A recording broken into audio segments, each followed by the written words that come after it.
எங்களுக்கு கொலு வச்சு பழக்கம் இல்லைங்க. கொலுவை பற்றி எங்களுக்கு எதுவும் தெரியாது. கொலு வைக்கிறதுக்கு எங்கள்கிட்ட இடமும் இல்லை, வசதியும் இல்லை. ஆனால் நாங்கள் கொலுவுக்கான விரதம் இருந்துகிட்ருக்கோம். சக்தியோட கொலுவில் எங்களோட பணியும் இருக்கணும்னு நினைக்கிறோம். அப்படி நினைக்கிறீங்களா? ஒன்றும் பிரச்சனை இல்லைங்க.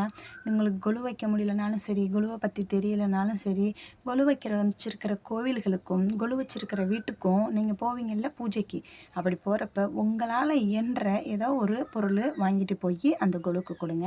அப்புறம் அங்கே பிரசாதம் செய்கிறதற்கு, அந்த கொலு இருக்கிற இடத்த சுத்தம் பண்ணுறதுக்கு, வேறு பூ தொடுக்கிறதுக்கு, அது மாதிரி சின்ன சின்ன வேலைகள் இருக்கும். அந்த சின்ன சின்ன வேலைகளை யாரும் சொல்லாமல் நீங்களே முன்னெடுத்து அந்த வேலைகளை செய்யுங்க.